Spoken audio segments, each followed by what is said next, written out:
À quelques kilomètres des pyramides, un archéologue français s'apprête à faire une découverte exceptionnelle.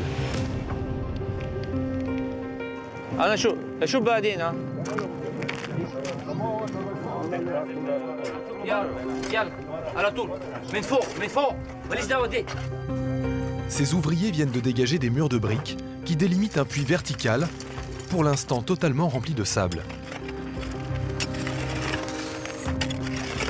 Sous nos pieds, ça peut descendre à 4, 5, 6, je ne sais pas combien de mètres.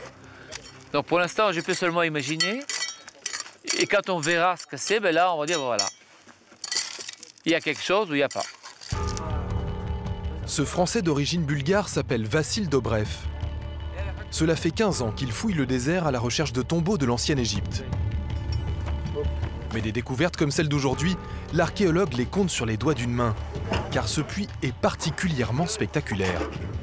Il descend sur 10 mètres de profondeur au cœur du désert. Soudain, au fond, une cavité apparaît. Voilà ce qu'espérait Vassil, l'entrée d'une tombe, fermée depuis l'Antiquité.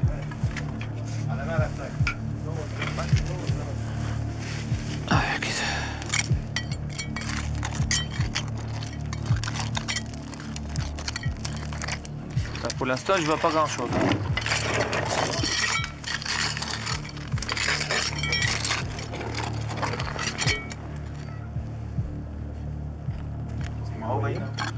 Il y a une chambre creusée dans la montagne.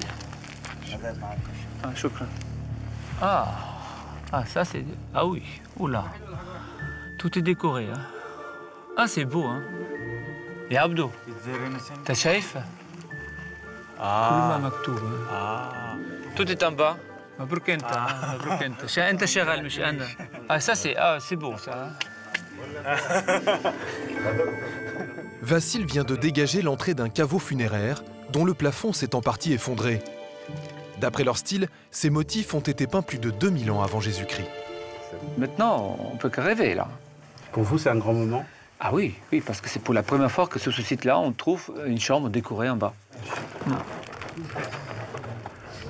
Les couleurs sont quasiment intactes après plus de 4 millénaires sous le sable.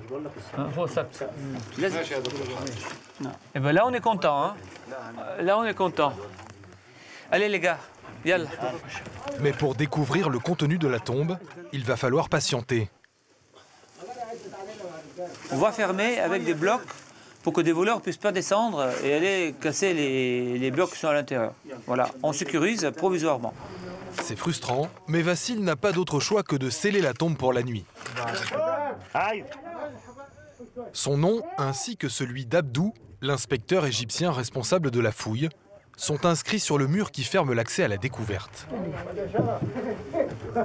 Voilà, c'est une espèce de signature de... Quand les voleurs vont me dire « Ah, j'ai peur, oui, c'est Abdou, c'est le jour. » Je ne peux pas le toucher parce qu'il l'a déjà vu. S'il voit mon nom, c'est fini, il s'en va.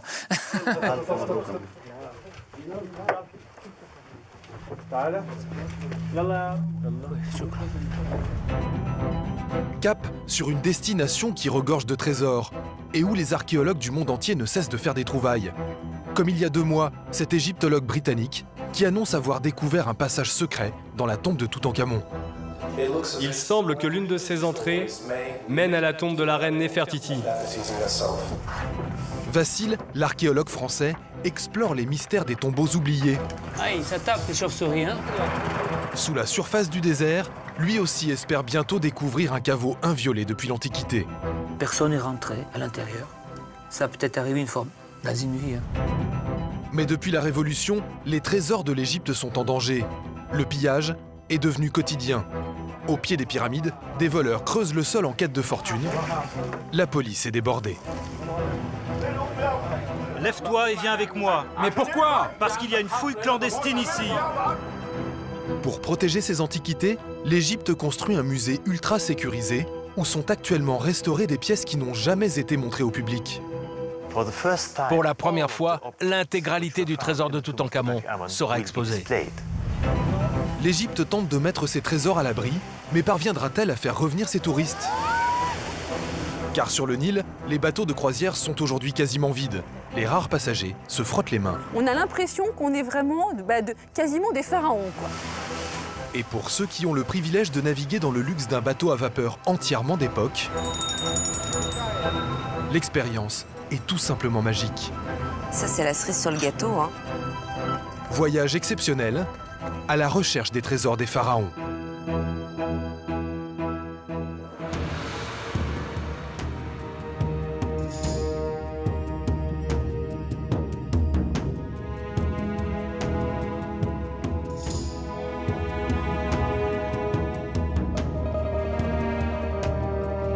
Les pyramides de Gizeh, sur les hauteurs du Caire, l'un des paysages les plus célèbres du monde. Pourtant, ce matin, il n'y a que quelques dizaines de touristes, dont ce petit groupe de Français. Franchement, il n'y a personne, quoi. On s'attend à voir une foule de gens, tout ça, des entrées, des queues à n'en plus finir. Et finalement, tu arrives là et tu vois personne, tu te dis, mais c'est bizarre, il se passe quelque chose du coup. Ça fait bizarre, mais c'est bien en même temps. On peut faire des photos sans personne. Il y a plus de guides que de touristes, j'ai l'impression. Devant le Sphinx, il y a 4 fois moins de visiteurs qu'avant la révolution de janvier 2011. Un drame pour l'Égypte dont le tourisme est l'une des principales ressources. Mais pour les voyageurs, c'est une aubaine, car en ce moment, les prix sont cassés. Et c'est ce qui a décidé les Français de ce groupe à franchir le pas et à s'offrir le voyage de leurs rêves. Quand j'étais petit, j'ai toujours été fasciné par les pharaons et tout ça, toute la civilisation de ce pays. Après, c'était vraiment pas très cher aussi, 800 € la semaine, voilà, tout compris. Si les touristes sont rares, c'est qu'aujourd'hui l'Égypte fait peur. Il faut dire que l'atmosphère y est un peu particulière. Aux pyramides, impossible de ne pas voir les sentinelles en tenue de combat ou les patrouilles à dos de chameau. Aujourd'hui, 300 policiers sécurisent le site en permanence. Même les chameliers qui promènent les touristes sont systématiquement fouillés et passés au détecteur de métaux ainsi que leurs montures, avant d'être autorisés à rentrer dans le périmètre. Pour leur premier voyage en Égypte, Gabi et Rebecca, 2 étudiantes venues de Melbourne en Australie, ne s'attendaient pas à de telles mesures de sécurité. Les sacs à l'intérieur de la machine, s'il vous plaît. Un par un. Et bienvenue en Égypte. Et Gabi et Rebecca n'ont pas tout remarqué, notamment ce policier en civil armé d'un pistolet mitrailleur qui ne quitte pas leur groupe d'une semelle. Il a pour consigne de rester discret pour ne pas affoler les touristes. Ça vous fait quoi d'avoir un homme qui vous suit partout avec une mitraillette sous sa veste? Il y a un homme avec une mitraillette sous sa veste? Personne ne nous en a parlé. Où il est, ce dingue? Il est juste là. Salut l'ami. Bonjour. Vous n'étiez pas en train de prendre des photos? On pensait que vous étiez un gars d'ici. Non, il est policier. Vous êtes officier de police? Bah oui, il était avec nous dans le bus. Ah bon? Je pensais que les policiers, c'était les gars habillés en blanc. Je n'avais vraiment rien remarqué. Bon, maintenant, on se sent vraiment en sécurité. Ah, carrément.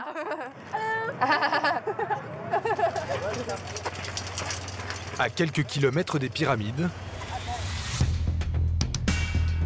au sud du Caire, comme tous les jours, l'égyptologue Vassil Dobrev prend la route de son chantier.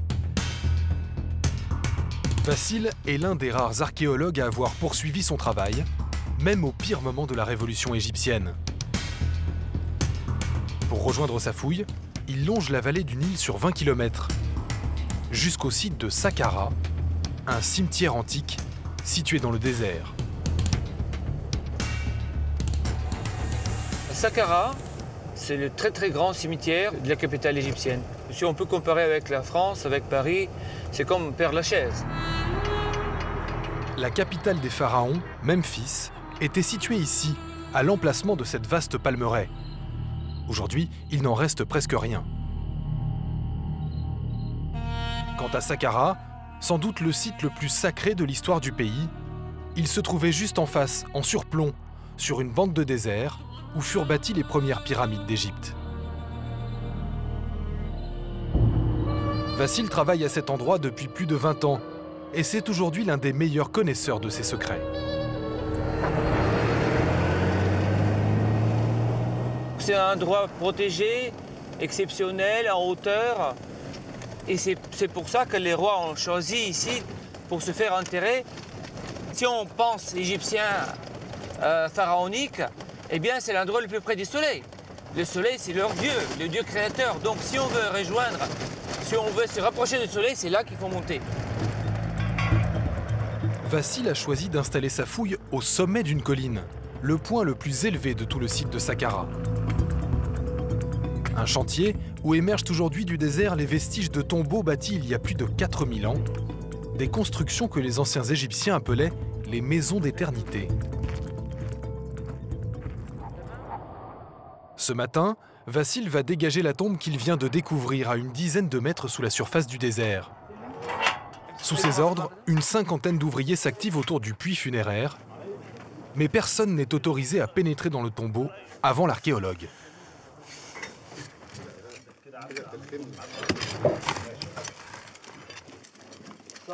Il faut faire le moins possible de vibrations, hein, parce qu'à l'intérieur, il y a l'anneau sur lequel il y a pas mal de sable, donc il ne faut pas que ça se casse, quoi. Voilà la structure de la tombe que Vassil a mise au jour. Un puits vertical de 10 mètres de profondeur qui conduit au caveau, fait de blocs de calcaire décorés. À l'intérieur, l'archéologue espère découvrir un sarcophage et peut-être une momie et des objets funéraires. Mais avant cela, il va falloir vider la tombe qui est entièrement remplie de gravats. Impossible pour l'instant de savoir ce qui se trouve toujours en dessous.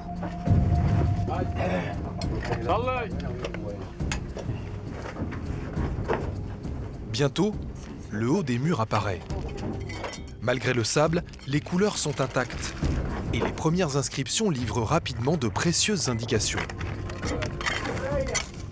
Ici, on commence à avoir une formule, c'est la formule d'offrande.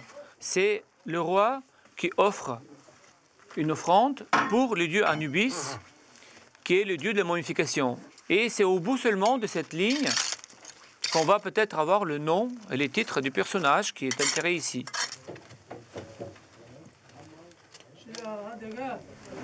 Voilà, il y a d'autres offrandes qui apparaissent là. Ça, ce sont les pots, les jarres dans lesquels on mettait les huiles. Sans ces huiles, on ne ressuscite pas. Ça, c'est clair, hein. Dans la civilisation égyptienne, ce qui est représenté sur les murs possède un pouvoir magique. Ces cuisses de bœuf, par exemple, permettent aux défunts de s'alimenter dans l'au-delà. Quand on mange de la viande, on est fort.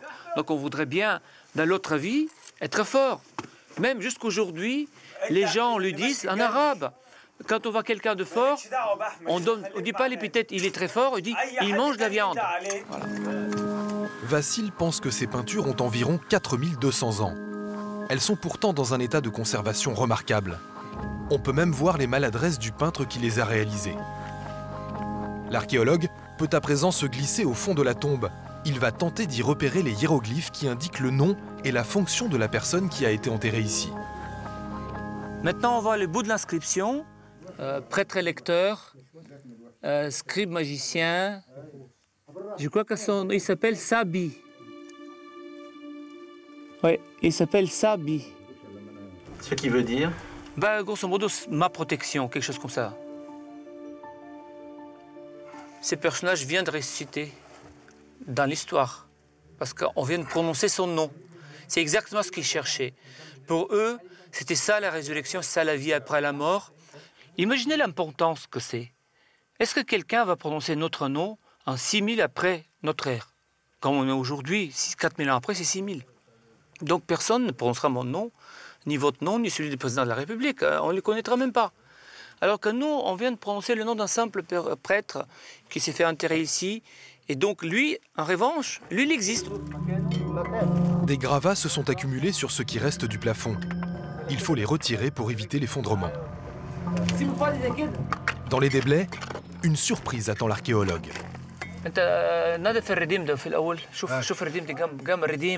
Des objets apparaissent. Un petit couvercle en pierre peinte et une trouvaille encore plus exceptionnelle. Je crois que c'est une statuette. C'est une statuette en bois. C'est plutôt rare des objets comme ça, ouais.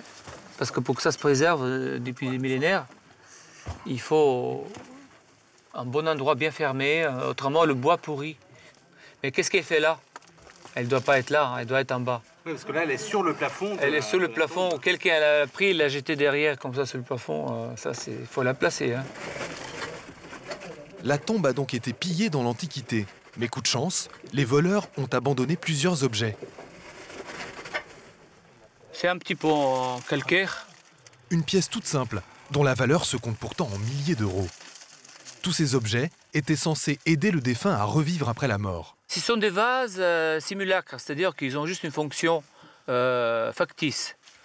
Mais ils représentent 1, 2, 3, 4, 5, 6, 7, 8, 9, 10 jarres. Là, c'est beaucoup plus petit, mais imaginons que c'est des jarres avec de la bière, avec des liquides, avec des huiles, avec des choses comme ça.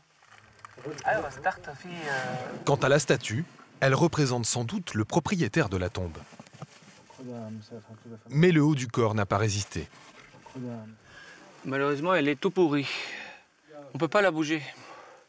Si on la bouge, elle part en poussière.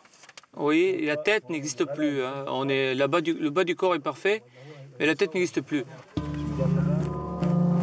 Peu importe que la statuette ne soit pas entière, il faut sauver ce qui peut encore l'être. Ali, le restaurateur de la mission, est appelé pour préserver ce petit bout de bois, sculpté il y a plus de 4000 ans. C'est un produit à la base de cellulose. C'est pour le bois, pour consolider le bois.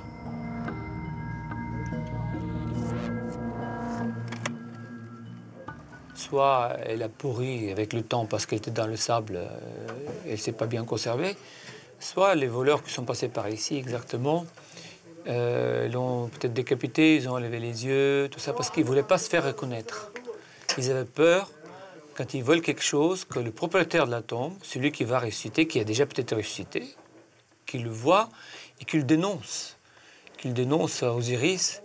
Comme ça, ce voleur, lui qui espère aussi ressusciter un jour, il espère aussi passer comme un bon, quelqu'un de très bien, mais comme ça, notre Sabi va lui dire, mais non, celui-là a volé ma tombe, donc celui-là, il ne peut pas ressusciter. La statue, même très abîmée, est une indication des objets qui se trouvaient dans la tombe au moment de l'enterrement. Pour l'archéologue, c'est donc un témoignage très précieux. Dernière étape, Vassil et ses ouvriers vident le reste de la tombe. Ils ont encore l'espoir de trouver les vestiges du prêtre Sabi, peut-être des restes de sa momie ou de son sarcophage. Mais malheureusement, rien n'a échappé aux pilleurs. Donc là, les choses sont claires. Ça a été entièrement violé. Parce qu'ils trouvent le crâne sous la pierre fracassé. Vous voyez dans quel état il est? Ça vous rend triste, hein? Bah oui, c'est surtout pour Sabi. Et voilà ce qui reste de lui.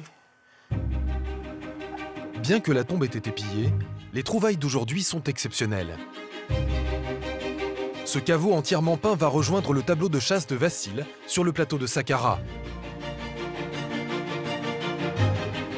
Les autres trésors qu'il a découverts se trouvent à quelques mètres de la fouille, sous la surface du désert, dans un lieu fermé à la visite et très sécurisé. Il y a 15 ans, lorsqu'il a commencé à creuser, Vassil a eu la chance du débutant. On est ici avec la première tombe qu'on a découverte en 2001. Et on a eu la chance de tomber tout de suite sur une façade intacte. Une façade qui date de l'Ancien Empire, l'âge d'or de l'Égypte antique, et qui va le mener à d'autres tombeaux, juste à côté. Tous appartiennent à des prêtres, des personnages qui ont passé leur existence au service du pharaon. Vassil, qui lit les hiéroglyphes comme une bande dessinée, a réussi à rentrer dans l'intimité de ces personnages. Donc ici, nous avons un prêtre égyptien. Il était au service d'un pharaon. Et voilà, on est devant sa tombe, devant la façade de sa tombe. Donc c'est sa porte. Ici, sa porte, on rentre, et puis la tombe est derrière. Il s'appelle Pépi. Ça veut dire le roi Pépi est vivant. C'est un peu comme aujourd'hui, si je veux être bien placé, je veux être un bon fonctionnaire de l'État français, je vais m'appeler le président Hollande est vivant. C'est exactement ça. Du coup, je serai bien vu. Hein? Et lui, c'est exactement ça. À côté, c'est sa femme. L'aimée, bien sûr. Il aime son épouse, donc il s'appelle l'aimée. Oui, mais on a un petit problème. Parce qu'entre les deux, oui, une autre femme. Et elle s'appelle celle qui rend le cœur vivant. Ça, c'est le cœur. Ça, c'est celle qui rend le cœur vivant. C'est tout un programme. Hein. Et donc, j'imagine, bien sûr, c'est une hypothèse, que c'est peut-être sa maîtresse. Donc, celle qui rend son cœur vivant, bien entendu, une plus jeune hein, que son épouse, bien entendu, c'est le rêve de tout le monde. Et ce rêve qu'il a dans sa vie terrestre, il veut le transposer, il veut que ça continue de l'autre monde. Ces bas-reliefs qui décorent la façade de la tombe sont inestimables. Ils figurent parmi les plus anciennes et les plus belles œuvres découvertes sur le site de Saqqara. Au fond, on a le puits. Et c'est là en bas où se trouve la tombe. Un puits de 9 mètres de profondeur et un caveau en calcaire, sans aucune décoration, qui était vide au moment de sa découverte. Cette sépulture a été pillée pendant l'Antiquité. Toutes ces tombes sont protégées par un plafond de métal et par des trappes sécurisées pour dissuader les voleurs. Le pillage, c'est aujourd'hui la hantise de Vassil. Les objets que l'archéologue vient de découvrir vont tous être mis en sécurité. Vassil et Abdou doivent d'abord les inventorier avec précision.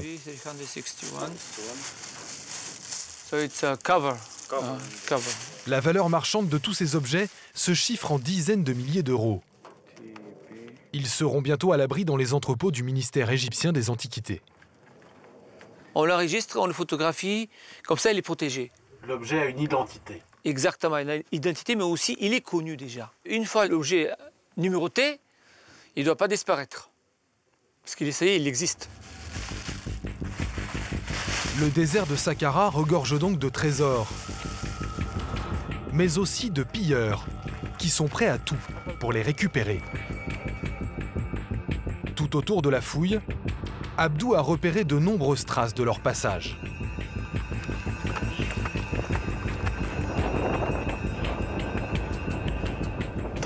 Regardez ce trou. Si vous regardez autour de vous, vous allez en trouver partout. Les pilleurs viennent et creusent des trous partout. Ils sondent et puis ils se déplacent d'un endroit à l'autre. Vous voyez, ils ont aussi creusé là-bas. À certains endroits, il semble même que les pilleurs aient utilisé des bulldozers. Regardez ça. D'énormes cratères sont apparus à flanc de colline. Ici, dans l'Antiquité, on a creusé des chambres funéraires dans la montagne. Les pilleurs de tombes sont arrivés, ils ont cassé la roche jusqu'à ce qu'ils découvrent ces cavités. Après, ils ont suivi les galeries jusqu'aux tombes. Et ils ont raflé tout ce qu'il y avait dedans. Vous voyez tout le sable qu'ils ont enlevé? D'après Abdou, les pilleurs qui ont creusé ces trous ne seraient autres que certains habitants du village voisin, situé en contrebas, dans la Palmeraie. Abdou en veut pour preuve l'extension sauvage du cimetière local, qui a brusquement envahi le désert en plein site archéologique, en direction des pyramides.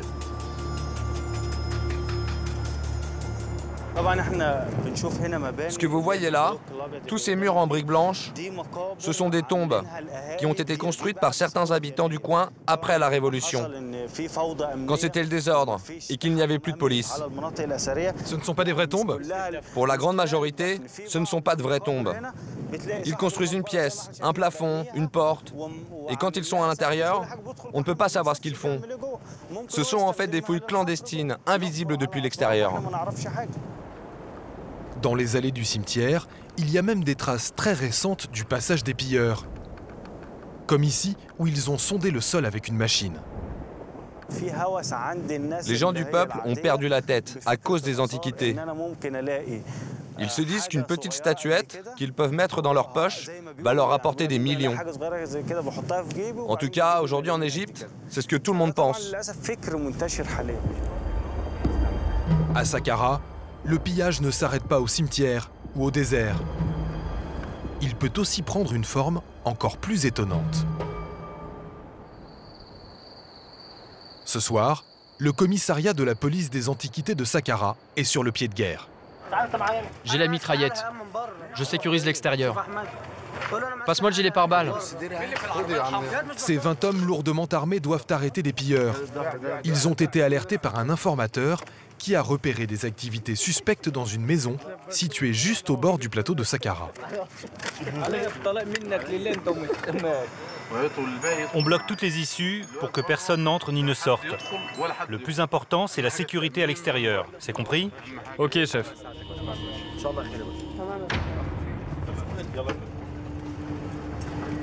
Après quelques minutes de route, les policiers pénètrent dans les ruelles du village d'Abou Sir.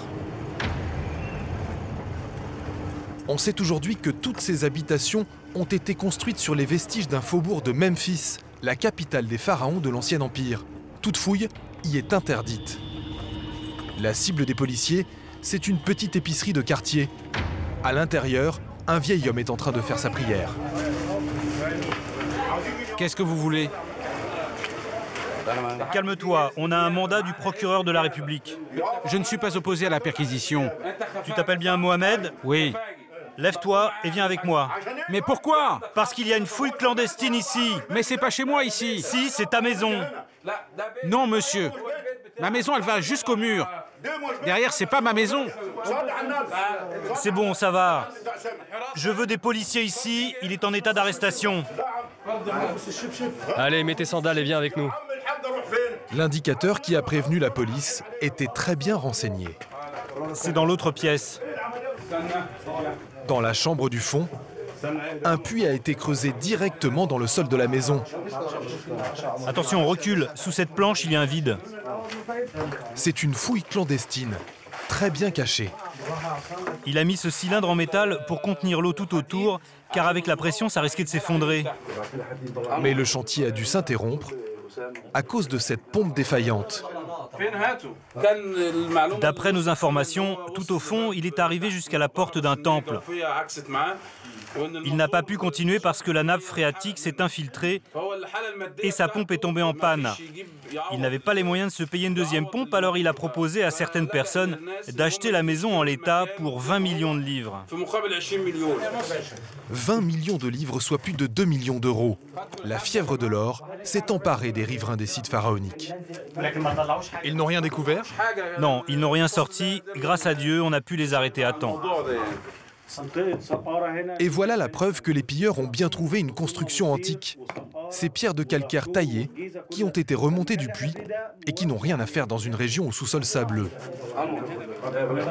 Dans la pièce voisine, la perquisition continue. Voilà le déblai qu'ils ont sorti du puits. Ils l'ont transporté ici pour continuer à fouiller dans la première pièce. Ils l'ont stocké ici pour rester discret? Oui, exactement. Maintenant, il va falloir trier ce tas de déblais pour voir s'il n'y a pas d'objets archéologiques ou des pierres qui pourraient nous donner des informations sur ces vestiges.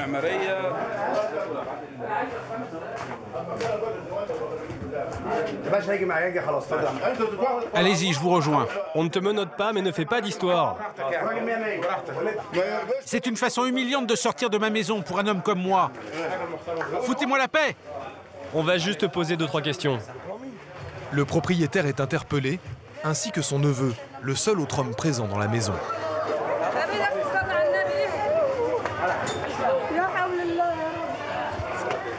Tous deux risquent jusqu'à 3 ans de prison. Je ne suis pas un criminel. La maison va être confisquée et placée sous scellé, en attendant que le service des antiquités explore le puits. Ces petits pilleurs qui rêvent de fortune sont souvent les seuls à payer. Les réseaux organisés de trafiquants, eux, restent largement impunis. En Égypte, les antiquités ne sont jamais vraiment à l'abri. Même les musées peuvent être la cible des pilleurs. La célèbre place Tahrir, au centre du Caire. C'est ici que la révolution a éclaté, et elle a failli faire disparaître ce que le pays a de plus précieux, le musée des antiquités égyptiennes. Dans ce bâtiment, construit en 1902 par un architecte français, sont exposés les plus beaux joyaux de l'Égypte ancienne, à commencer par le trésor de Toutankhamon. En janvier 2011, le musée du Caire se retrouve au cœur de la révolte. La nuit tombe sur la place Tahrir, la situation est en train d'échapper à tout contrôle. Lorsqu'en direct à la télévision, un homme va lancer un cri d'alarme. Je suis avec le réalisateur Khaled Youssef, qui a vu un groupe qui dévalisait une banque juste à côté du musée. Et maintenant, il a peur que ce groupe parvienne à s'introduire dans le musée pour le piller. Qu'est-ce que vous avez vu exactement? Je m'adresse à l'armée pour qu'elle vienne immédiatement au musée égyptien pour le protéger. Khaled Youssef est un réalisateur de cinéma connu dans tout le pays. Des milliers d'Égyptiens vont entendre son appel. Je demande aux gens de ne pas respecter le couvre-feu et d'occuper le terrain jusqu'à ce que l'armée arrive. Peu importe qu'on nous frappe, il y a des choses plus nobles que notre sang. Si notre musée est attaqué, ça va finir comme les pillages qui ont eu lieu en Irak pendant la guerre. Immédiatement, une chaîne humaine s'organise autour du musée. Pendant 14 jours, des milliers de volontaires vont se relayer pour monter la garde. Vous êtes là pour protéger le musée? Oui. Et vous avez passé toute la journée ici? Oui. Et la nuit dernière aussi. 4 ans après la Révolution, Khaled Youssef n'oublie pas cette nuit qui a fait de lui un héros. Une notoriété qui lui vaut d'être régulièrement arrêté par des admirateurs.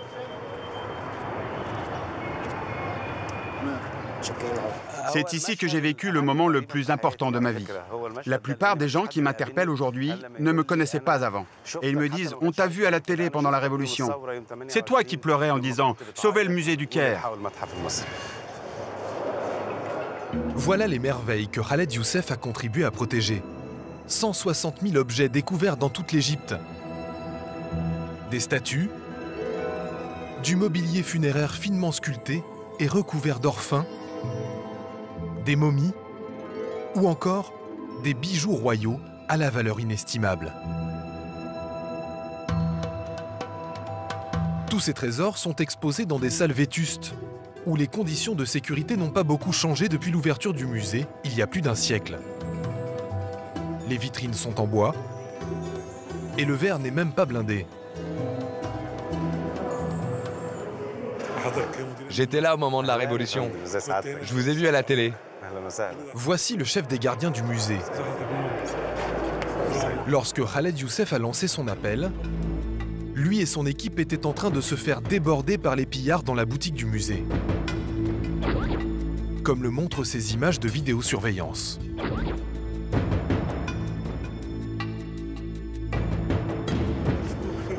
Le chef de la sécurité n'a pas pu empêcher d'autres voleurs d'accéder aux salles d'exposition en passant par les toits. Ils sont entrés par là. Où ça? Là-haut? Ils ont réussi à sauter? Non, ils se sont servis de câbles téléphoniques. Ils sont tombés ici, sur la vitrine. Elle a cassé, et du coup, il y en a un qui s'est blessé. Vous voyez la trace de sang ici? Les voleurs fracturent plusieurs vitrines et emportent 52 pièces de grande valeur, comme ces statues de bois doré que la police finira par retrouver brisées en plusieurs morceaux. Certaines ont pu être complètement restaurées. Quelques mètres plus loin, les pillards atteignent l'entrée de la salle qui abrite le trésor le plus célèbre d'Égypte, celui du pharaon Toutankhamon. Là, il y a de l'or. Ici, pas de porte blindée, ni de détecteur de mouvement. À la fermeture du musée, en fin de journée, on ferme les 2 portes. Et on verrouille avec la chaîne. Le jour du pillage, cette simple chaîne a pourtant suffi à sauver le célèbre masque funéraire de Toutankhamon, 11 kilos d'or pur et de pierres semi-précieuses. Dans la salle également, 2 sarcophages dorés qui protégeaient la momie du souverain,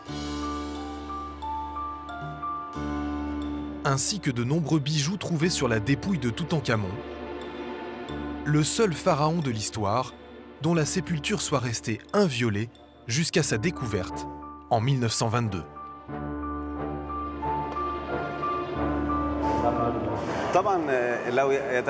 Imaginez ce que penserait le monde si le masque de Toutankhamon, une pièce vieille de plus de 3000 ans, disparaissait. Comment on se serait justifié vis-à-vis de l'humanité de ne pas avoir su protéger une antiquité aussi importante? La police a finalement arrêté plus d'une dizaine de pilleurs et retrouvé plus de la moitié des pièces volées au musée ce jour-là. Pour mettre son patrimoine archéologique à l'abri, l'Égypte a lancé un gigantesque projet. Chaque semaine, un convoi quitte le musée du Caire sous haute surveillance. Dans cette caisse, des antiquités pharaoniques qui vont discrètement traverser la ville. Escortés par une dizaine de policiers dans des voitures banalisées.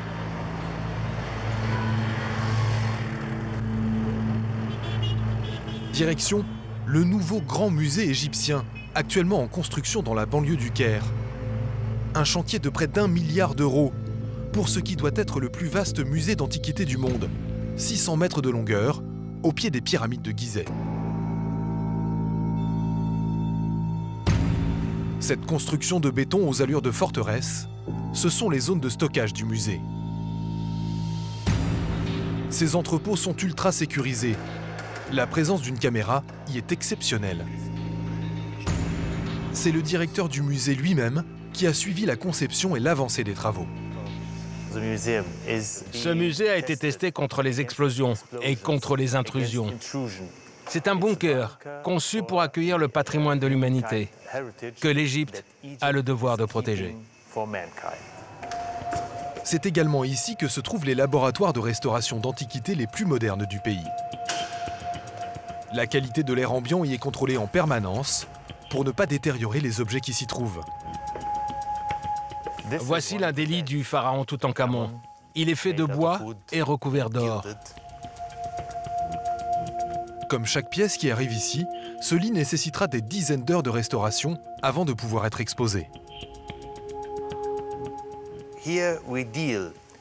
Comme vous le voyez, nous travaillons sur des matières organiques, le bois ou les fibres naturelles, qui ont près de 3500 ans.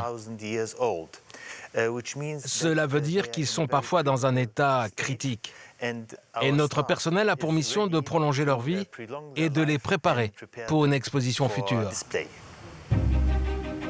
Ce lit sur lequel le pharaon a peut-être dormi n'a encore jamais été montré au public. Et le grand musée promet de plonger le visiteur dans l'intimité de Toutankhamon, avec cette collection de linge et de sous-vêtements en lin lui ayant appartenu. Tout a été retrouvé intact dans sa tombe. Pour la première fois, l'intégralité des objets qui ont été trouvés dans la tombe de Toutankhamon sera exposée. Jusqu'à présent, le public ne connaissait qu'un tiers environ de ce qui a été découvert. Maintenant, l'ensemble des 4500 objets de la tombe sera exposé ici. C'est dans cette salle, la plus sécurisée de tout le musée, que ces milliers d'objets jamais montrés au public sont entreposés.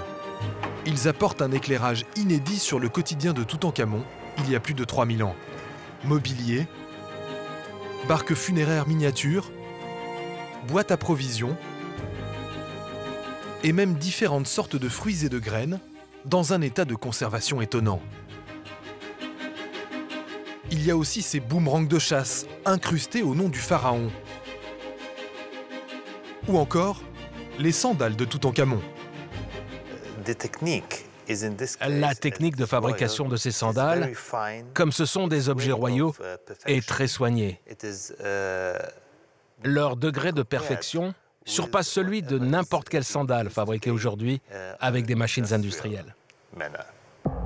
Les découvertes les plus émouvantes du trésor de Toutankhamon sont pour l'instant conservées dans ces 2 boîtes en carton. Et voici un triste épisode de l'histoire de Toutankhamon. Ces 2 fœtus de petites filles mortes avant terme qui ont été enterrées avec lui dans sa tombe. 2 petites momies qui sont sans doute les filles du pharaon. Pour la première fois, elles seront exposées dans notre grand musée égyptien, comme partie intégrante du trésor complet de Toutankhamon.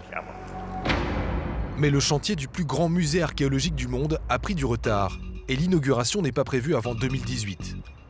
Les touristes ne sont pas prêts de le visiter, alors en attendant, ils se rabattent sur un grand classique.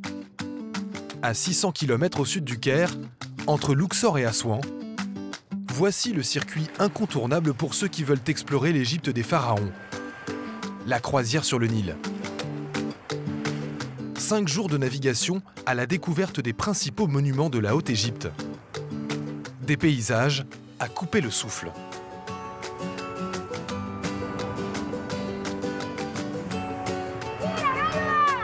Mais aujourd'hui, il y a beaucoup moins de monde pour en profiter. Avant la Révolution de 2011, 600 000 Français visitaient le pays chaque année. Aujourd'hui, ils sont 4 fois moins nombreux. Parmi eux, il y a Catherine et Xavier. Elle est professeure de lycée, il est agent de maîtrise chez EDF, et tous deux ont voulu faire découvrir l'Égypte à leurs 2 enfants, Marianne et Antoine. Ça fait très longtemps qu'on voulait y aller, même en tant que gamin, je pense. Hein. L'Égypte, ça fait rêver dans les livres d'histoire. On n'a qu'une seule envie, c'est s'y rendre. Et on s'est dit, c'est l'occasion jamais. Première journée de croisière et déjà un avant-goût du folklore local.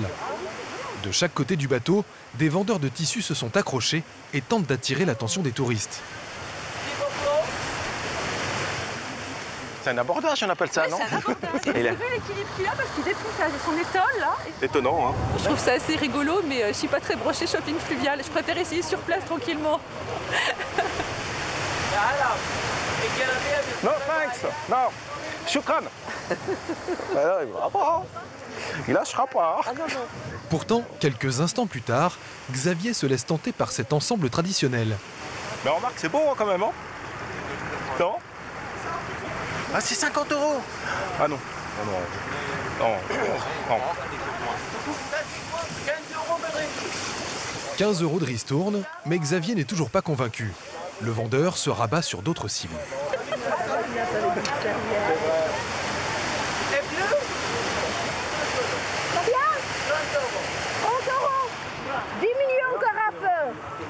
Et voilà comment les clients peuvent voir la marchandise de près. Oh la vache. Waouh.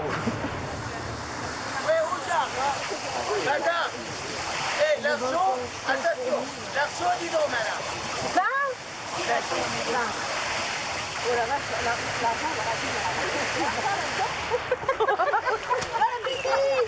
L'argent, on va la mettre dans la là-bas. Il m'a dit 2 pour 20 €.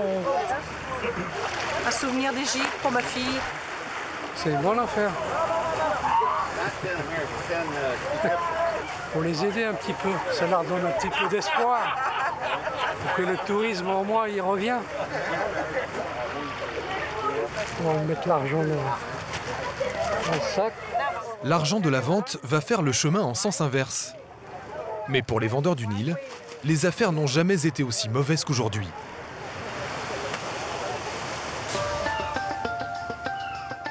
Car le Sémiramis II, qui transporte la famille de Catherine et Xavier, est aujourd'hui l'un des seuls hôtels flottants qui continuent de naviguer sur le Nil.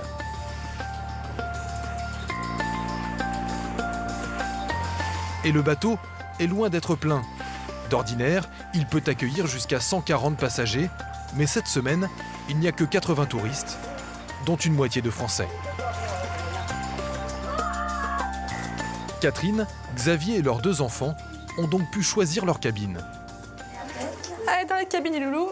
Elles sont situées juste l'une en face de l'autre. Allez, chaton, hop.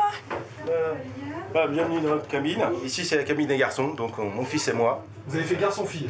Voilà, on a fait garçon-fille. Ça permet, entre mon fils et moi, de se retrouver un petit peu entre garçons. Voilà. Alors lui, il regarde la télé derrière. Et moi, j'ai une télé, c'est celle-ci. Et ça, je m'en lasse pas. Voilà. Une fenêtre avec vue sur le Nil. Donc ça, c'est le lit de Marianne. Mon lit à moi, voilà. Et de grandes cabines récemment refaites, un confort comparable à celui d'un 3 étoiles. Mais ce qui a surtout séduit la famille de Xavier, c'est le prix cassé du séjour. On a payé 640 € par personne, tout compris. Billet d'avion, la cabine, le bateau, la restauration, matin, midi et soir, bien sûr. Soit au total 2500 € la croisière d'une semaine pour 4 personnes, vol compris. Avec un petit cœur. Hein? Thank you, yes. Des tarifs imbattables. Mais les tours opérateurs n'ont pas le choix. Car en ce moment, l'Égypte est une destination qui inquiète. Les passagers du Sémiramis ont souvent dû vaincre les réticences de leur entourage avant de partir. C'est le cas de Stéphanie, une mère de famille venue seule avec ses 2 enfants Louise, 15 ans, et Paul, 11 ans. On m'a dit que c'était vraiment une folie de partir en Égypte. La petite blague était de toutes les façons, t'as pas payé trop cher puisque t'auras pas le retour.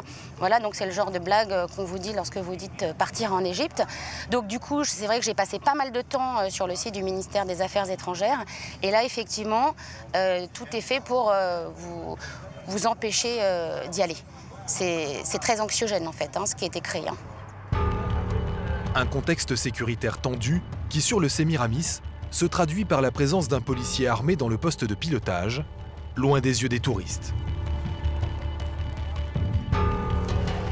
Mais pour Stéphanie, la méfiance qu'inspire l'Égypte en ce moment a paradoxalement été un argument dans son choix de venir ici. On est tout seul, donc vous bénéficiez d'un prix hyper attractif. Vos enfants sont super heureux. Il y a plein d'autres enfants sur le bateau, donc c'est ambiance vraiment vacances. Et en plus, on bénéficie d'une histoire ultra riche.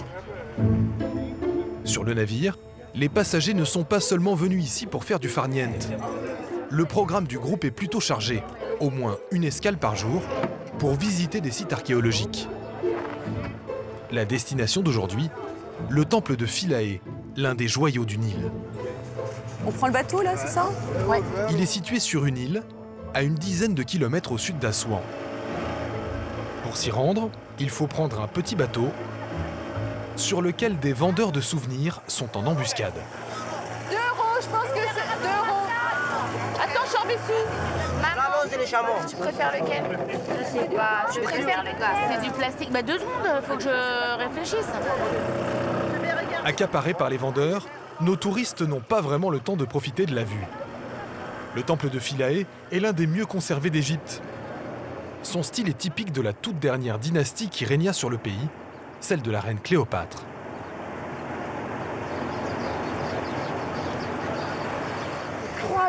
Bon, on va peut-être faire les visites parce que la négo ça va là. Ok, alors attends. Stéphanie et ses enfants ont un peu de mal à prendre congé des vendeurs. 4 €? Non, c'est du plastique. C'est du plastique. C'est de la pierre. Ah bon, il a dit que c'était du plastique. Non plastique. Non. Ok. Attends, on va être en retard. Non plastique. Ok. After, in the return, ok, thank you, à tout à l'heure. Après l'agitation de la traversée, c'est une toute autre atmosphère qui attend les visiteurs à l'intérieur du site. Ah, c'est extraordinaire. Franchement, incroyable. Parce que souvent, ce qu'on reproche aux visites, c'est d'être les uns sur les autres. Stéphanie était déjà venue ici il y a 20 ans. Le calme qui règne aujourd'hui n'a rien à voir avec ce qu'elle a connu à l'époque. On arrivait à l'entrée, on avait des dizaines de cars, il y avait des dizaines de bateaux. Voilà, c'était un peu comme Versailles ou des lieux comme ça très courus par les touristes. Le temple a été construit en l'honneur d'Isis, la principale déesse de l'ancienne Égypte. À l'intérieur, il est presque intact. Pour Catherine, Xavier et leurs enfants, impossible de résister au charme du lieu. On a l'impression d'être seul au monde. On a l'impression qu'on est vraiment quasiment des pharaons, quoi. Donc ça, c'est super chouette.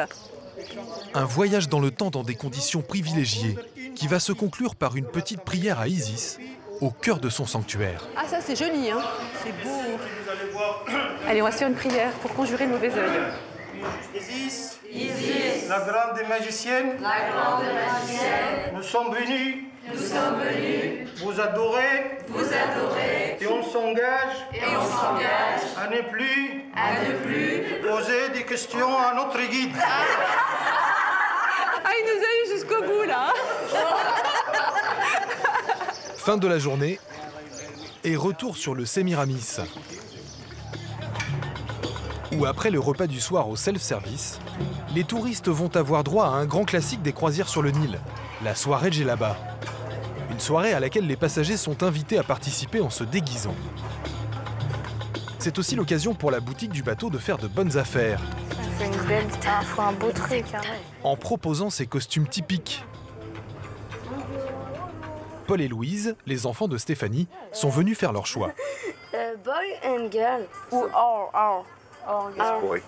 Boy pour garçon. Or girl. T'aimes bien? Elle est jolie. Moi j'aime bien. Une djellaba couverte de hiéroglyphes dorés, 15 €. Ah, c'est sympathique. Et pour 3 € de plus, la coiffe traditionnelle du désert. Ah, c'est super, c'est énorme. Essayez, s'il vous plaît. À la glace. Fais voir, regarde-moi. Ah, t'es énorme. C'est génial. Je suis pas pour danser, là. Dans la salle de bal du navire, la fête bat son plein. Musique traditionnelle et derviche tourneur. Une ambiance à laquelle Paul, dans son nouveau costume, ne va pas résister bien longtemps.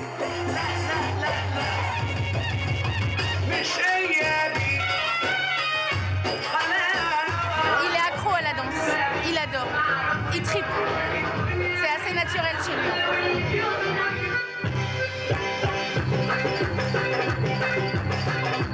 La soirée ne va pas s'éterniser, car demain, nos touristes vont poursuivre leur périple le long du Nil. Et leur programme est très chargé.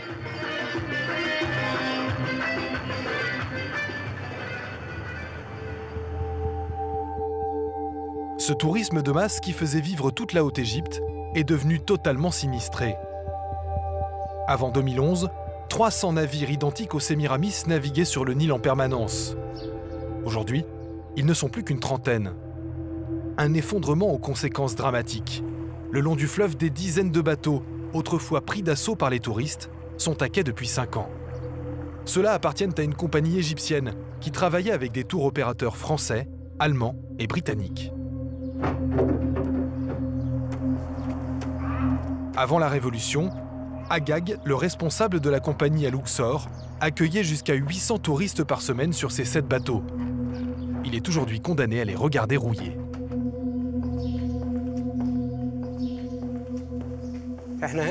Nous sommes sur un bateau qui s'appelle Da Vinci. Il compte 65 cabines. Ce navire est à quai depuis la Révolution. Sur le Da Vinci, le temps s'est figé il y a 4 ans. Au mur, les clichés d'une soirée djellaba, des Britanniques photographiés début 2011. Il était alors impossible d'imaginer que seulement quelques semaines plus tard, tout allait s'arrêter. Ce sont les photos du dernier groupe qui a voyagé à bord de ce bateau. Avant, il y avait des groupes qui partaient, qui arrivaient, un équipage qui travaillait. Il y avait une vie et aujourd'hui, c'est sinistre comme une caverne. Dans les cabines, rien n'a bougé ou presque. Comme si les prochains touristes étaient sur le point d'embarquer. Les cabines sont encore fonctionnelles, mais avant il faudrait faire le ménage. Ça fait longtemps que ce n'a pas été fait. Il y a de la poussière partout. Si les chambres sont encore en état, 5 années d'abandon ont déjà causé au Da Vinci des dégâts considérables. Pour s'en rendre compte, il faut monter sur le pont supérieur. Il y a de la poussière et des toiles d'araignée partout.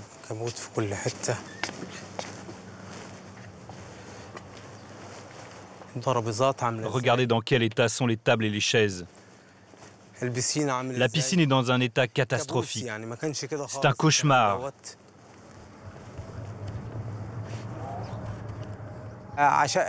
Pour remettre ces bateaux dans l'état dans lequel ils étaient avant la Révolution, il faudrait des centaines de milliers d'euros pour repartir. Pas question d'investir dans une rénovation alors qu'il n'y a plus de touristes. Et la compagnie continue de perdre de l'argent tous les jours car il faut payer les salaires d'une quinzaine de marins qui ne sont là que pour faire du gardiennage. Le bateau est abandonné, mais il y a des marins qui restent ici pour le garder et l'entretenir. Je vais vous montrer l'endroit où ils vivent. Bonjour. Voilà un marin dans sa cabine. Voilà leur lit. Ils payent des salaires et ça nous coûte cher. Mais si on ne le faisait pas, les bateaux risqueraient d'être dépouillés. Aujourd'hui, 90% des bateaux de croisière du Nil sont à quai faute de clients. Et les touristes ne semblent pas décidés à revenir en masse. Retour près du Caire, au pied des pyramides du désert de Saqqara. L'archéologue français Vassil Dobrev attaque une nouvelle phase de sa campagne de fouilles.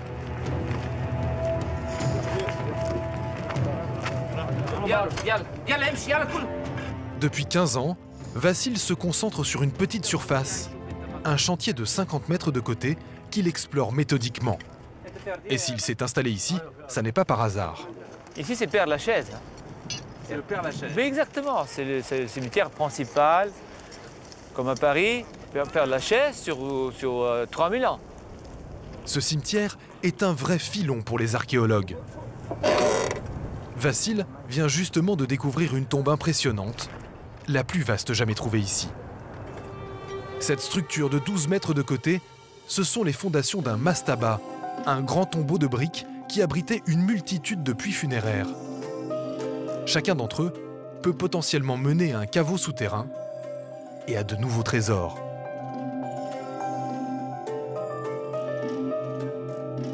Mais en surface, l'archéologue a aussi découvert plusieurs squelettes qui ont été enterrés sur le mastaba plus de 1000 ans après sa construction.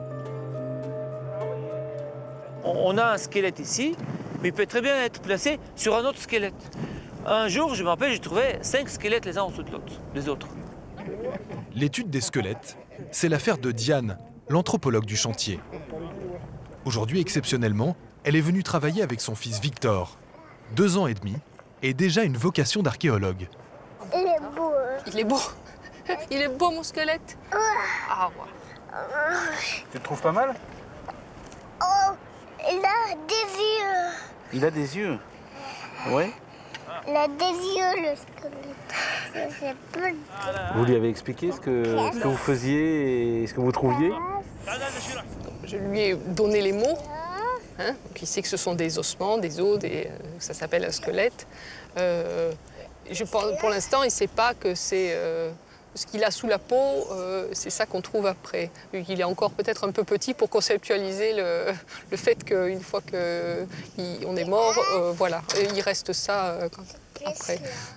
Et voici l'homme qui est chargé de faire les relevés de la mission. Il s'appelle Olivier et c'est le père de Victor. Il est au grand air, il est dehors. La plupart des enfants à cet âge-là sont en crèche toute la journée. Bon, ben lui, il est avec ses parents dehors, dans le désert, sur un chantier archéologique. C'est pas tous les enfants qui peuvent participer à ce genre d'aventure. Ça, c'est quoi? Où elle est la truelle? Là. Ah bah, merci. Un peu plus loin, les ouvriers ont appelé Vassil car leurs outils viennent de buter contre un gros bloc de calcaire qui n'a rien à faire là. C'est le couvercle d'un sarcophage en pierre. Il est encore scellé. Il est encore fermé parce qu'on a l'enduit, vous voyez. Là, c'est le couvercle ici. Là, c'est l'enduit qui le scelle. Et en bas, ça va être la cuve. Un sarcophage encore scellé. Sur le chantier, l'excitation monte d'un cran. Car à l'intérieur se trouve peut-être encore une momie. L'ouverture d'un sarcophage, c'est donc toujours un moment fort pour un archéologue. Allez, maintenant, on va l'ouvrir.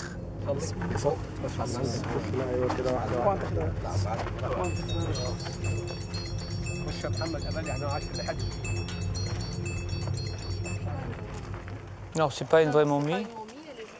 C'est juste enveloppé d'un... C'est ça.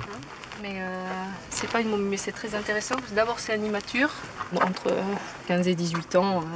Comment vous savez ça? Quand les troisièmes molaires ne sont pas encore sortis, ça, plus les épiphyses qui ne sont pas soudées sur les os longs, bon, tout ça, ça nous montre que c'est encore un jeune adolescent. À la différence d'une momie, le corps n'a pas été embaumé pour le préserver, mais simplement enveloppé de bandelettes. C'est déjà le signe d'un enterrement particulièrement soigné. Pour étudier le squelette et tenter de comprendre les causes de la mort, Diane va les retirer. C'était du lin, probablement, en plusieurs épaisseurs. Il y a vraiment une grande quantité de bandelettes qui sont enroulées autour du corps.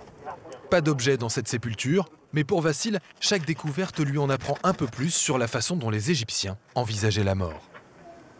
Une chose très importante en Égypte ancienne, on ne disait pas il est mort. Ils vont dire son souffle s'est envolé. Il est sorti du corps. Eux, ils ont besoin d'un corps pour que le souffle puisse retourner dans le corps. Donc pour le préserver, il fallait le momifier. Cette obsession de la vie après la mort était celle de toute la société égyptienne, à commencer par le pharaon, qui disposait d'une tombe hors du commun. La pyramide voisine, qui appartient au roi Djoser, a presque 5000 ans. C'est le plus ancien monument de pierre de l'histoire de l'humanité. Sa restauration a brutalement été interrompue à la Révolution il y a 5 ans.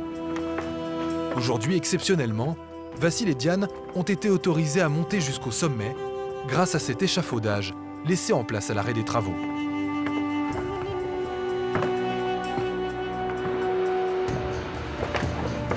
Wow. D'ici, on peut admirer toute l'histoire de l'ancien empire. Giza, c'est magnifique. Au nord, le plateau de Gizeh et les célèbres pyramides de Khéops, Képhren et Mykérinos. Au sud, les 2 pyramides du pharaon Snéfrou, le père de Khéops. Et tout autour, une multitude d'autres édifices plus ou moins bien conservés. C'est vraiment magnifique. Moi, c'est la première fois que je monte en haut d'une pyramide. Ah oui, il faut faire un peu. C'est quand même assez rare. Et pas n'importe laquelle, la première. Non, c'est magnifique. C'est un bon début. Hein. Ici, ça a commencé. On est monté des 10 mètres à 60 mètres. Là, on était à 105 mètres, mais quand même 2 grandes pyramides. Et là-bas, on était allé à 147. C'est un peu comme une compétition entre eux. C'est-à-dire, l'idée était de rejoindre quand même le soleil. Plus haut tu es, plus près du soleil. Là, quand même, c'est beaucoup plus près du soleil qu'en bas. Aujourd'hui, on dénombre environ 120 pyramides en Égypte. Un magnifique terrain de jeu pour les archéologues. Fin de la journée de travail. C'est dans la voiture de Vassil que toute la famille rentre au Caire.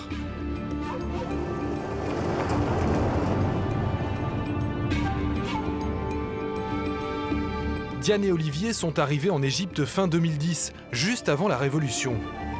Malgré les troubles, ils ont choisi de rester pour vivre pleinement leur passion de l'Égypte ancienne.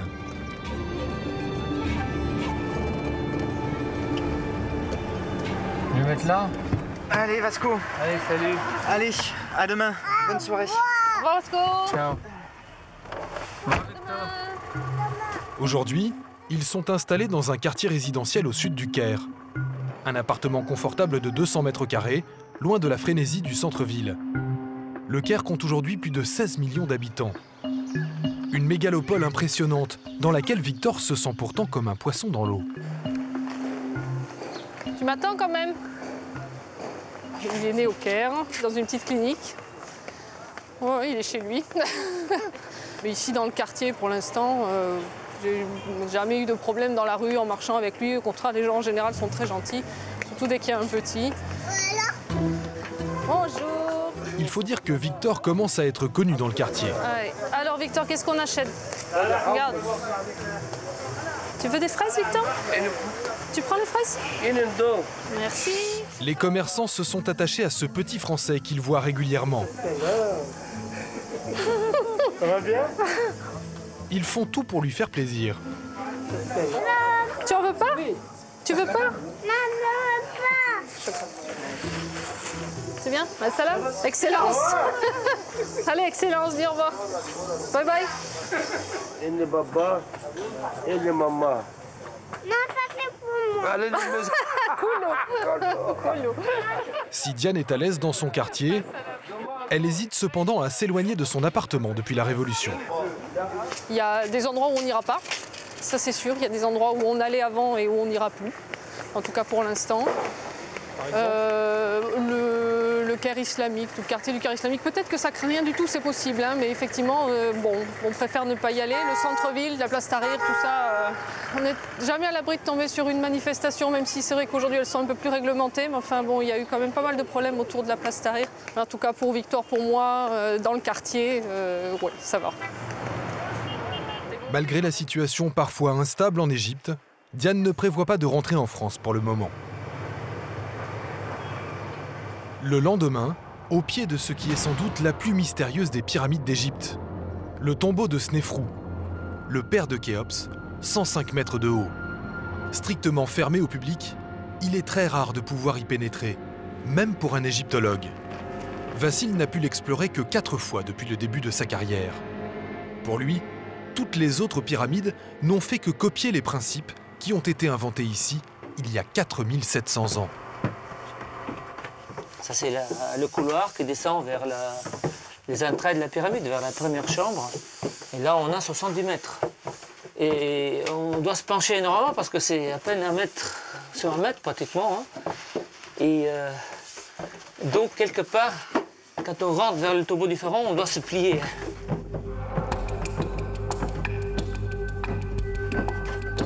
On va utiliser l'encoche. Pour accéder au cœur de la pyramide, il faut franchir de nombreux obstacles.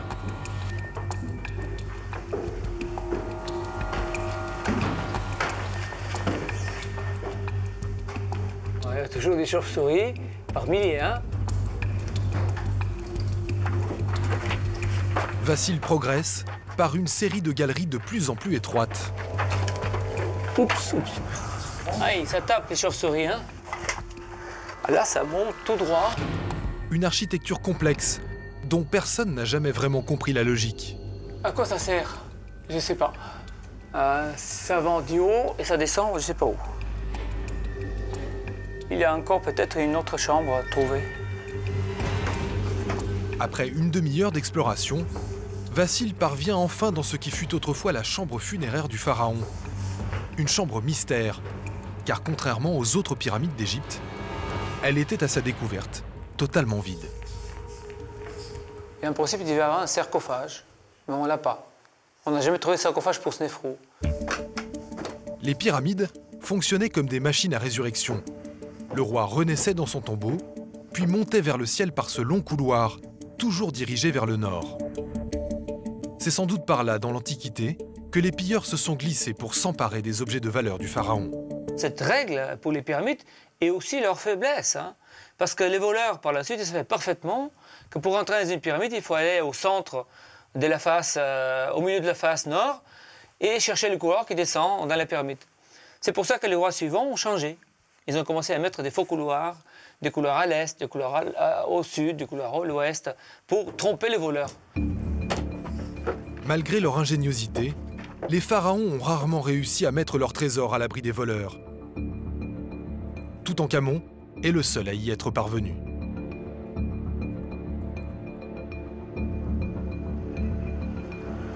Sur le Nil, la nuit a été très courte pour les passagers du Sémiramis. Stéphanie et ses enfants se sont levés aux aurores pour aller voir un temple édifié par le célèbre Ramsès II. Quelle heure il est là? Il est 3h moins le quart, je pense. 2h30. Vous allez faire quoi? On part à Abou Simbel, visiter le temple, à 250 km au sud en fait, en car. Pourquoi c'est aussi tôt? Parce qu'il faut y être en fait pour le lever du soleil. Voilà. Ça va? Ouais, ça va, c'est un peu dur. J'ai 5 minutes pour prendre un café en fait.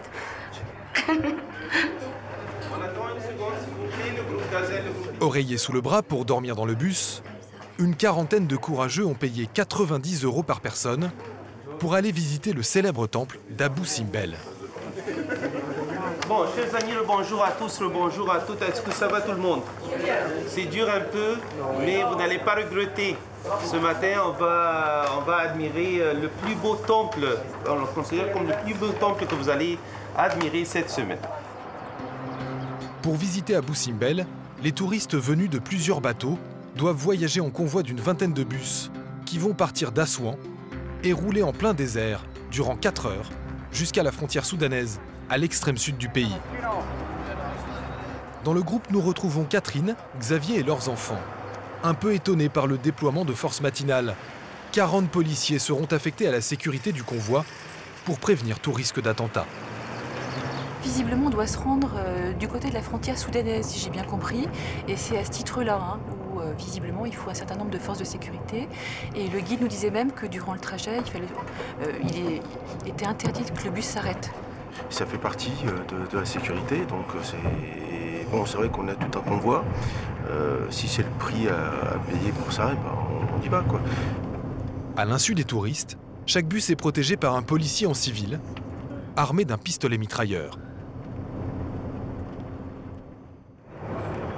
Après 4 heures de route dans le désert, le soleil est déjà levé depuis longtemps quand le convoi atteint les premiers contrôles de sécurité du site d'Abou Simbel. La visite va s'effectuer au pas de course. 1h30, pas une minute de plus. Un peu court pour apprécier la splendeur de ce temple au bord du lac Nasser. Célèbre pour ses colosses de pierre à l'effigie du pharaon Ramsès II. Ah, bah les voilà, regarde là-bas. Regarde là-bas. Waouh. Regarde là-bas. Ah, ils sont bien cachés, hein. C'est sublime. Waouh. Il y a encore 50 ans, ce lac n'existait pas et le temple était situé 65 mètres plus bas. Condamné à être submergé par la construction d'un grand barrage électrique sur le Nil, le temple et ses colosses ont été démontés dans les années 60. L'opération de sauvetage archéologique la plus spectaculaire de tous les temps. À la scie, les ouvriers ont découpé plus d'1 millier de morceaux qui ont été soigneusement numérotés. Les statues ont ensuite été remontées bloc par bloc sur une colline artificielle. Un chantier titanesque, supervisé par l'UNESCO et dirigé par des archéologues français. Imaginez avec moi que le temple était dans l'eau, ils l'ont isolé. Il y avait des blocs qui pesaient entre 8 tonnes et 14 tonnes. Même si on se lève aux aurores, alors là, il y a... c'est retour sur investissement total. La fatigue est complètement estompée, on dormira au retour dans le car. Ramsès II fit édifier ce temple à sa propre gloire. Bon alors on commence par où? Là? Tout y est disproportionné. Ces statues monumentales, ça écrase, quoi, ça nous écrase complètement. Hein. On est vraiment au pied de Ramsès, il n'y a pas à dire. Hein, voilà, c'est ça. C'est gigantesque, quoi. Ouais. Un souverain omniprésent que l'on voit partout sur les murs. Bah, toi, c'est Ramsès, la fameuse Ramsès. Il est représenté en train de terrasser ses ennemis. Ramsès II a régné pendant 66 ans, jusqu'à sa mort, 1200 ans avant Jésus-Christ.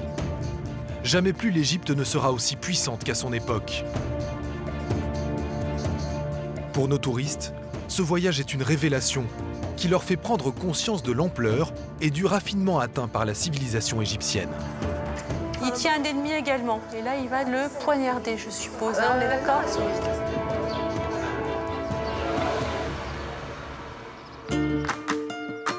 Mais au programme de la croisière, il n'y a pas seulement des escales culturelles. Pour varier les plaisirs, aujourd'hui, les touristes sont conviés à la visite d'une fabrique de papyrus. Sauf que l'endroit ressemble davantage à une boutique de souvenirs. Pour donner le change à l'entrée, il y a un employé qui fait une démonstration express. Ça, c'est le plante de papyrus, c'est une plante aquatique et tropicale. Et les anciens égyptiens considéraient cette plante comme sacrée. On élève les parties extérieures comme ça. Vous allez nos résultats. Tout d'abord, les lamelles très solides et pas fragiles, pas cassées. Après ça, on met les lamelles dans l'eau pour 6 jours. Ça, c'est après 6 jours dans l'eau, 6 jours sur la presse. Très fort.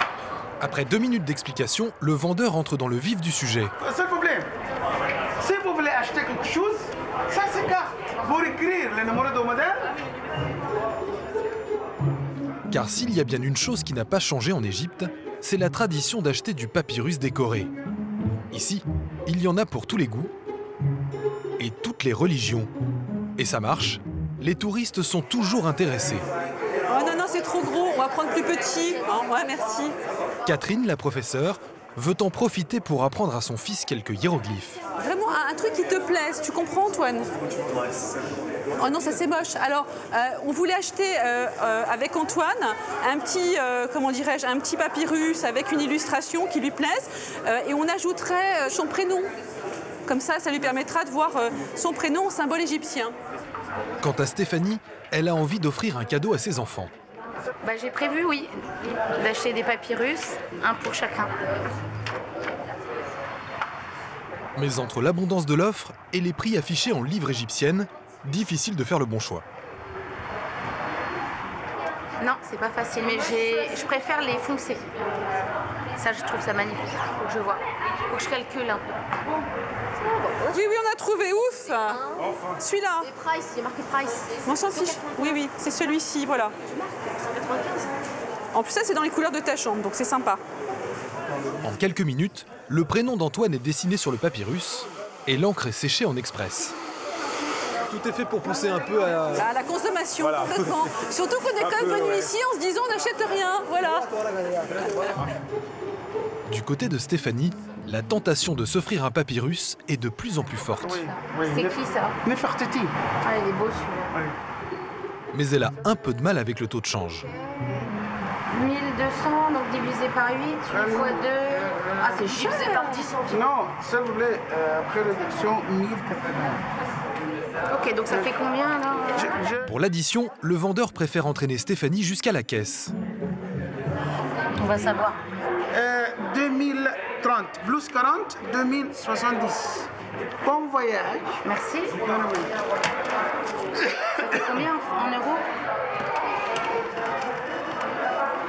258. D'accord. Ah, quand même. Je vais être ruiné en France. 258 € pour 3 papyrus. Ça y est les amis, on y va s'il vous plaît. Une bonne journée pour le guide qui a dû prendre sa commission au passage. En Égypte, il y a des traditions qui ne se perdent pas. Et c'est tant mieux, car certaines ne manquent pas de charme, comme la visite du temple de Luxor à la tombée de la nuit.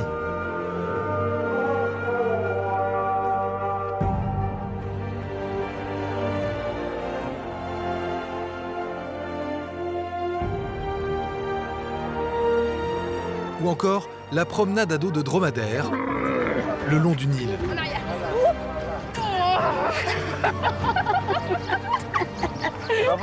C'est excellent la tête.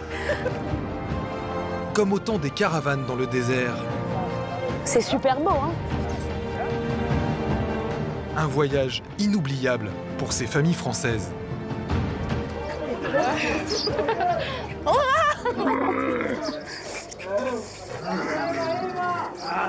Super. Génial, hein, franchement. Top expérience. La suite de la promenade risque d'être un peu moins authentique. Yalla, on y va. Yalla, vous connaissez, ça veut dire quoi, Yalla? Yalla, c'est on y va. Yalla, moi. Leur guide les entraîne dans un village typique qui ressemble davantage à un attrape-touriste.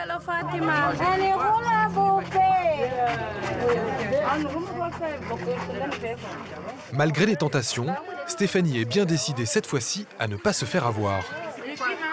Mais devant les étals débordants d'épices colorées, difficile de garder la tête froide. J'adore. Ouais, c'est ça. Ah, stop. D'accord. Parfait. Qu'est-ce que vous cherchez encore? Ça prend? Non. Le bois après?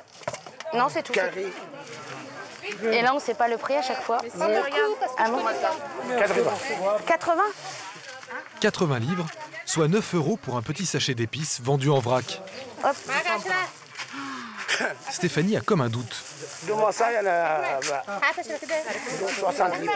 60. Il y en a beaucoup. Non, mais c'est pas grave. Mais en fait, il n'y a pas de prix. On comprend pas, en fait. Ce qui donne un prix au gramme, et puis finalement, apparemment, c'est pas au gramme, mais ce serait plutôt au 10 grammes. Donc apparemment, je me faisais arnaquer, je payais 10 fois le prix. Donc du coup, j'ai laissé le paquet, ce qui est très mal élevé. Merci. Donc voilà. Parce que quand il fait chaud... Non, mais c'est bon. 50. En une semaine de croisière, nos touristes français ont autant appris sur l'Égypte antique que sur le commerce à l'oriental.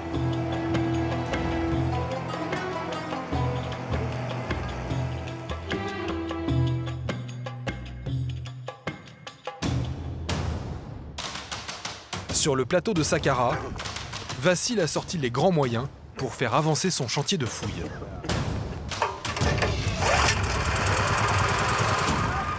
Cette grue va permettre de tripler la cadence. L'archéologue est pressé de vider ce puits aux dimensions exceptionnelles, le plus prometteur du tombeau qu'il vient de découvrir. À Saqqara, où les méthodes de fouilles sont entièrement manuelles, l'arrivée d'une grue est un événement. Et les ouvriers sont plus motivés que jamais. À ce rythme-là, le fond est vite atteint, à près de 15 mètres sous la surface. Plus question d'échelle pour descendre aussi bas. Vassil n'a pas le choix. Il doit embarquer dans cette petite nacelle et il n'est pas très rassuré. Je sais pas. Yal.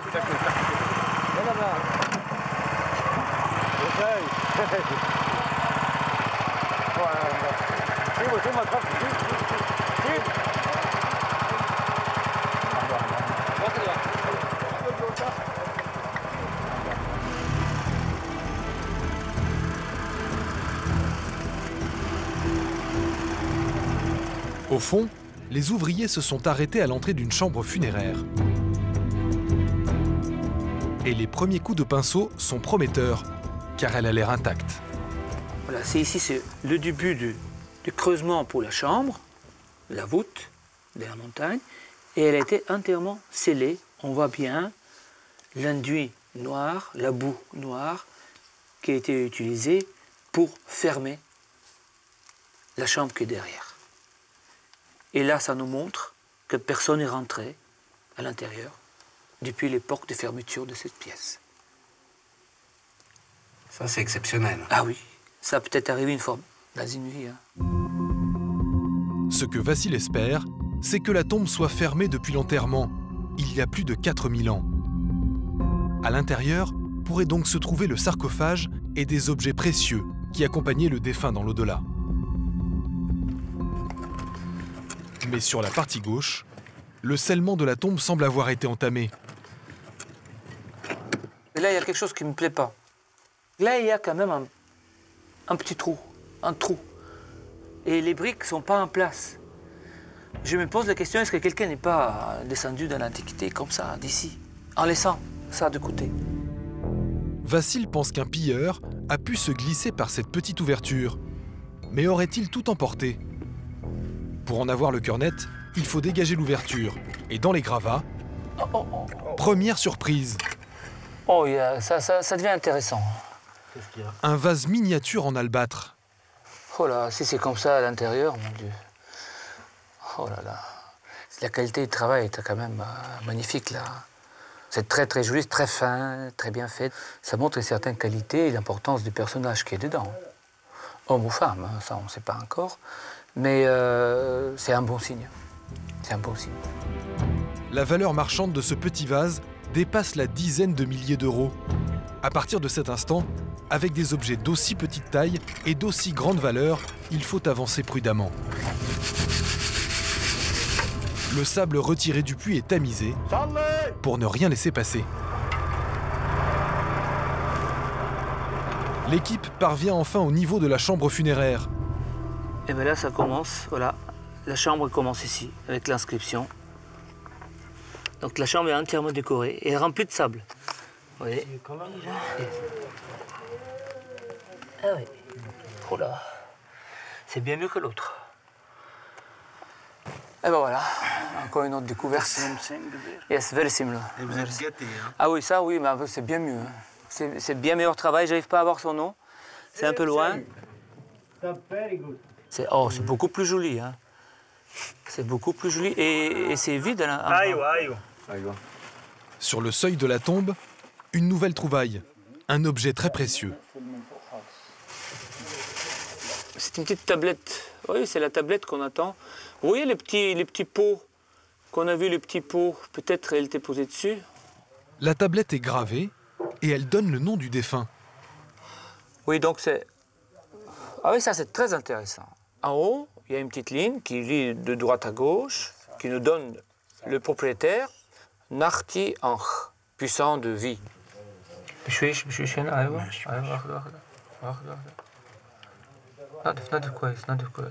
C'est un tout petit vase, peut-être pour les huiles. Hein.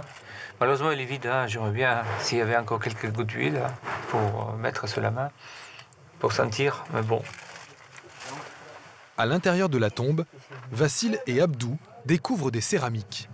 Elles devaient contenir de la bière, de l'huile et des céréales pour que le défunt puisse s'alimenter après sa résurrection. Voilà, il y a une autre. Tout ça est en place hein, depuis l'Antiquité.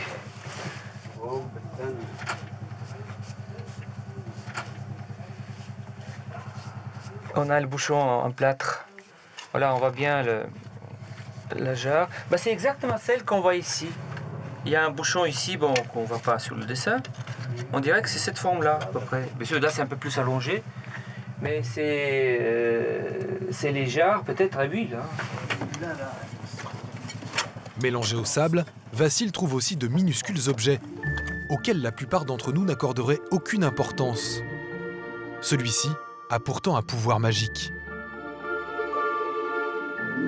C'est ce qu'on appelle le couteau de l'ouverture de la bouche, l'instrument qui permet d'ouvrir la bouche au défunt, celui qui est mort, pour que le souffle de la vie retourne. Son souffle rentre dans la momie pour qu'il puisse revivre. Une nouvelle surprise. C'est une feuille d'or. Très très mince, c'est un travail magnifique. Un vestige des bijoux sans doute déposés auprès du défunt au moment de l'enterrement, comme ce collier, représenté sur les murs de la tombe. Mais ça, c'est quand même bien la preuve.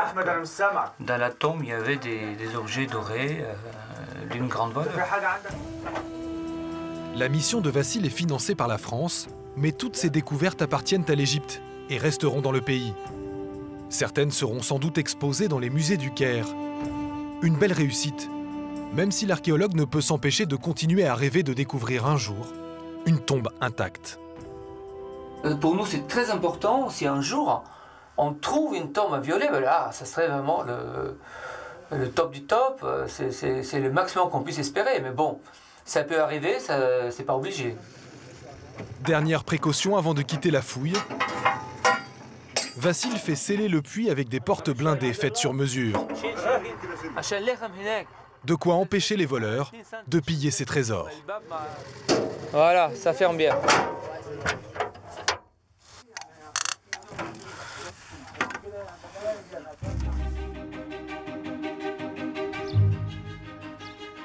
Loin du tourisme de masse, le Nil offre une parenthèse hors du temps.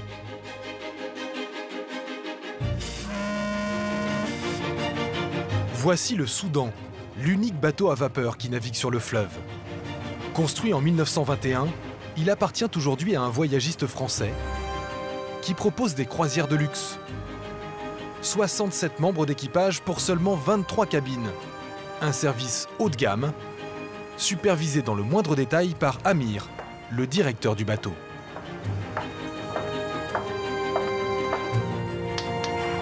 Malgré la crise qui touche l'industrie touristique, la compagnie d'Amir n'a jamais cessé de faire naviguer le Soudan, même à perte.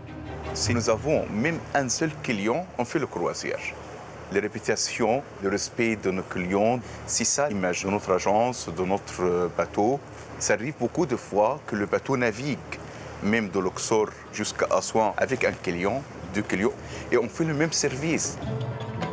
Cette semaine, il n'y a que 12 passagers sur le Soudan. Amir accueille chacun d'eux personnellement. Les derniers arrivants, ce couple de Français, Caroline et son mari Michael. Amir, le directeur du bateau. Moi et toute mon équipe, on va être toujours disponible et toujours à votre service sur le 24 heures sur 24 heures. De mon cœur, je vous souhaite bon séjour et très bonne croisière. Merci à vous, à la votre santé. Merci, c'est assez magique, hein. C'est un bateau qui est chargé d'un passé. Enfin, en tout cas, ça a été très très bien arrangé. Et puis, je sais pas, c'est un peu mythique, quoi. Caroline et Michael sont venus se plonger dans l'atmosphère des débuts du tourisme en Égypte, à l'époque d'Agatha Christie. La reine du polar a d'ailleurs voyagé sur le Soudan en 1933, une croisière qui l'inspira pour son roman « Mort sur le Nil ». Ah, c'est assez incroyable, ce bois, puis c'est vraiment patiné. Hein. Depuis, les cabines n'ont pas beaucoup changé. Ah. Oui, c'est assez étonnant, un lit comme ça dans une cabine de bateau. Il y a un côté authentique, différent. Décalé, mais avec un certain confort. Une grande baignoire. L'attraction principale du navire se trouve sur le pont inférieur, une salle des machines ouverte au regard. Le mazout a remplacé le charbon, mais toute la mécanique est d'origine, avec les contraintes de l'époque. Comme il y a un siècle, un machiniste doit graisser les pistons toutes les demi-heures pour protéger les éléments de la casse.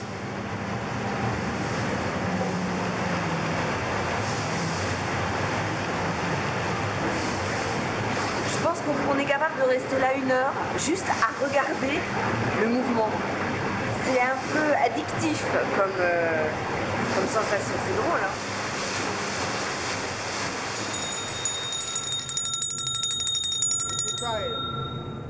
« 17h, l'heure du thé sur le Soudan. À l'origine, c'était un bateau anglais qui offrait bien sûr un standing impeccable à ses passagers. Ça, c'est la cerise sur le gâteau. Hein. C'est ce qu'on aime en plus du reste. C'est-à-dire que le côté un petit peu anglais, avec les petits détails qui vont bien, le personnel qui est extrêmement sympa. Ça, c'est le plus de la croisière et le plus de ce bateau en particulier, parce que je pense qu'il y a d'autres bateaux qui n'offrent pas ça. Une croisière de rêve et un prix qui n'a pas baissé depuis la Révolution. Pour 2, on doit être autour de 5 000 €, tout compris. Pour une semaine. Pour une semaine. C'est le prix d'une certaine exception, avec du personnel qui est qualifié, avec une attention, avec des petits plus que l'on vit au niveau du bateau, qui semblent expliquer le prix sans problème. Les conditions sont exceptionnelles, car le bateau est quasiment vide. Une situation qui risque de durer en raison des menaces qui pèsent encore aujourd'hui sur l'Égypte et sur ses trésors.